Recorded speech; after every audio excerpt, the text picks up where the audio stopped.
वास्तव में जब तक कोई अपना किसी को मानता है, अपना संबंध किसी से रखता है, तब तक प्रभु से अपनापन होता ही नहीं है। जब तक अपने लिए कर्म करता है, अपने लिए भोग सामग्री मानता है, तब तक वो भगवत भाव में प्रवेश नहीं पाता है। जैसे देखो, आप चिंता मत करो, आपका भरण पोषण पूरा निर्वाह प्रभु पहले से कर रहे हैं, आप जान नहीं पा रहे हो। कल किसी ने प्रश्न किया था कि अगर माता पिता न रहे अमुक के, फिर उसका भरण पोषण कौन करेगा? ये भगवत शरणागतों के मुख में ऐसी बातें नहीं होनी चाहिए। आज तुम जिनके द्वारा पोषित हो, वो भी उसी के द्वारा पोषित है, उस प्रभु के द्वारा।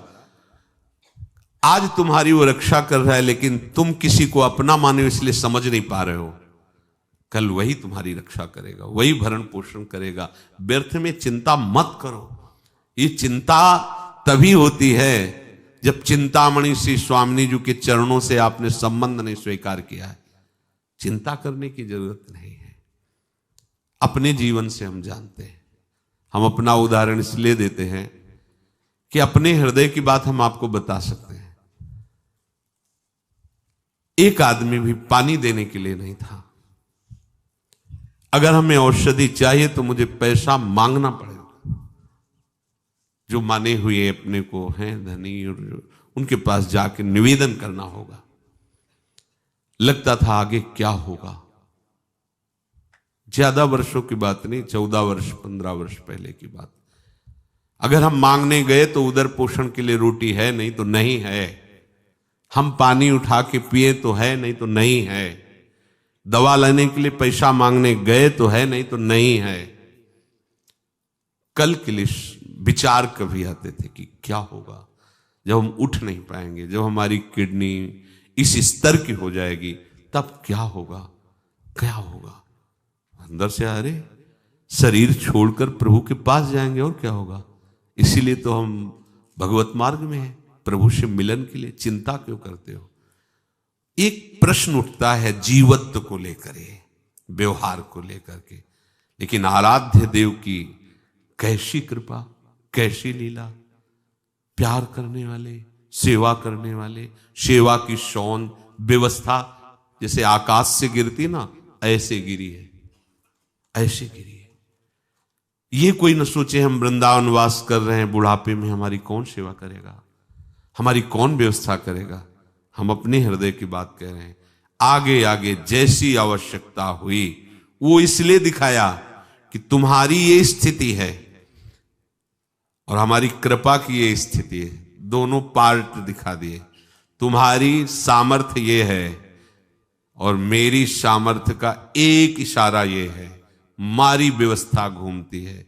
जिस व्यवस्था के लिए सोचते थे क्या होगा, उस व्यवस्था को ऐसे ऐसे बिखेर दिया। वो सर्व सामर्थ्यशाली प्रभु। कभी अविश्वास मत करो।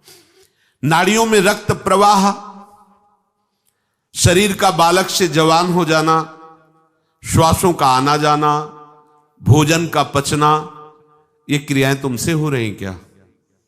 तुम्हारे ही शरीर में ये तुमसे हो रहे हैं क्या? नाड़ियों का रक्त प्रवाह, शरीर का अवस्था परिवर्तन होना, श्वासों का आना जाना, भोजन आदि का पचना, ये किससे हो रही है? तुमसे हो रही है क्या? खाना पीना, चलना बैठना, देखना बोलना, ये किससे हो रहा है? तुमसे हो रहा है क्या? परंतु अज्ञानवश इन क्रियाओं को अपना मान लेते हैं। हम अपने द्वारा इन क्रियाओं का कर्ता मान लेते हैं, तो ये क्रियाएं कर्म बन जाती हैं और उसको बांध लेती हैं। क्या देखा? उसका फल मिलेगा। अब जो दिखाओगे वही देखेंगे, जो सुनाओगे वही सुनेंगे, जैसे रखोगे वैसे। अभी मुक्त, अभी इसी क्षण मुक्त। बिगड़ी जन्म अनेक की, अब ही सुधरे। आज समझ में आती है ये बात? अब ही सुधरे। हम कर्म करके चाहते हैं मोक्ष पद। कर्म से मोक्ष पद नहीं होता, कर्म त्याग से मोक्ष पद होता है। कर्म का कर्ता भाव त्याग, कर्म का फल त्याग। जो बचा वो आपका स्वरूप होगा। शरीर संबंध, शरीर की क्रियाओं से संबंध, शरीर के भोगों से संबंध, शरीर संबंधियों से संबंध का त्याग, तो बचा वो परमात्मा स्वरूप, अभी मुक्त हो गए। अभी सारी साधना इसी बात की है। जब कोई भगवत आश्रित होता है और भगवत बोध होता है तो जन्म जन्म के संचित कर्म स्वतः नष्ट हो जाते हैं भगवत कृपा से। संचित कर्म मानो एक कमरे में बहुत वर्षों से अंधकार जमा है, एक टिमटिमाता हुआ भी दीपक लेके जाओ तो अंधकार खत्म, उतना प्रकाश हो जाएगा। समझो, देखो तो बहुत जन्मों के पापी कैसे पवित्र होंगे, बहुत समय लगेगा। अब बिगड़ी जन्म अनेक किया बही, ये खत्म अंधकार। मन वचन कर्म से अधीनता प्रभु की, सदगुरुदेव की बात बन गई। लेकिन ये अहंकार देवता ऐसे थोड़ी अधीन होते हैं। जब तक ठोकर पर ठोकर नहीं खाते, या तो स्वयं प्रभु पधारे और मर्दन करें इस अहंकार का। जैसे कालिया नाग था ना, जो फण उठाता अपने श्री चरणों की, ऐसे प्रहार करते श्री चरणों की, चोट पहुंचाते, खून उगलता हुआ शरणागत हो गया। त्राहि माम, रक्षा करो। हाँ ठीक है, ऐसे इस अहंकार रूपी जो सर्प के फण हैं, इनको हरि गुरु कुचल दें तो बात समझ। और कुचलना ऐसे, जहां प्रभु फुंकार मारता, वो तो प्रभु ही कर सकते नहीं, उसके फुंकार में सब भस्म हो जाते। काली देह में जब प्रभु कूदे तो ऐसे थोड़ी हो कि त्राहि माम शरणागत आओ श्री कृष्ण, ऐसे नहीं, लपेट करके पहले उसने अपना पूरा प्रयास किया। तो अहंकार लपेट करके पहले पूरा प्रयास करेगा किसका? जो अहंकार नष्ट करने के लिए सोचेगा, चाहे हरि हो चाहे गुरु हो, अहंकार पूरा विरोध करेगा पहले। यहां आए काहे के लिए? वृंदावन काहे के लिए आए हो? जीवन को आबाद करने के लिए। यही जीवन आबाद, हमारे माई श्यामाजू को राज। जीवन तो बर्बाद इधर होता है, एक एक श्वास विषयों में व्यर्थ जा रही, उसे बर्बाद कहते हैं। ये तो सत्संग है, राधा नाम कीर्तन है, यश है प्रिया प्रीतम का, और कुछ नहीं है तो व्यास भरोसे कुंवर के सोवत पांव पसार। लाडली जी के भरोसे सो रहे हैं, उनका उच्छिष्ट पाके उनके लिए जीवन व्यतीत कर रहे हैं, हो गया। जो अनुकूलता प्रतिकूलता परिस्थिति, शरीर के सुख दुख, शरीर के संबंधियों का व्यवहार अपने चित्त पर रखता, वो कैसे परमार्थ का पथिक बनेगा? ध्यान दीजिए, अनुकूलता प्रतिकूलता का प्रभाव, शरीर के संबंधियों का प्रभाव, वो असंतुष्ट हैं थोड़ा, इसलिए किस किस को हम संतुष्ट करेंगे? भगवत मार्ग में चले हैं, आप अगर सपोर्ट कर सकते तो हमारे हो, नहीं हम जानते भी नहीं कि तुम हमारे कौन हो। जाके प्रिय राम वैदे ही तजिए ताहि कोटि बैरी सम जद्य परम सने ही। सबका मंगल हुआ। तजो पिता प्रहलाद विभीषण बंधु भरत महतारी, गुरुबल तजो कंत ब्रज बनितन भे मुद मंगलकारी। ऐसा नहीं कि आप परमार्थ के पथिक होकर किसी की प्रसन्नता के लिए आप परमार्थ को छोड़ें। प्रियालाल की आसक्ति को जो आप स्वीकार करने के लिए बढ़े, उनके नहीं, आप किसी का नहीं।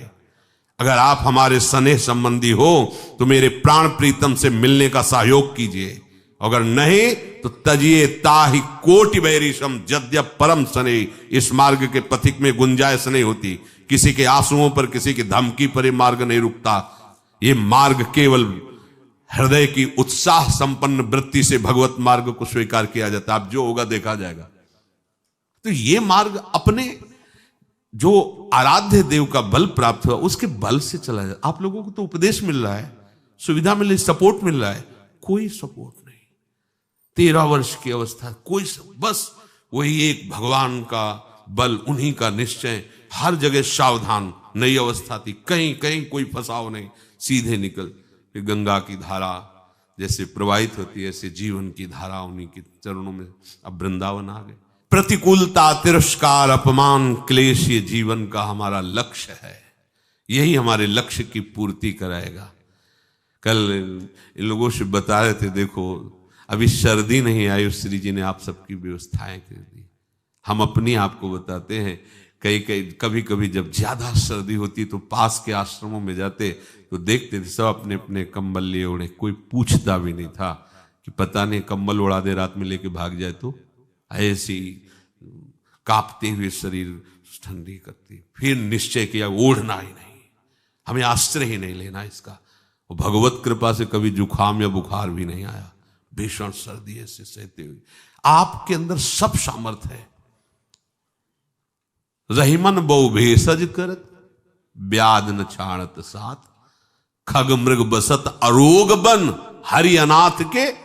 दवाइयां खा के व्यवस्था करके भी कभी जुखाम नहीं, 10वें वर्ष कभी जुखाम नहीं हुआ।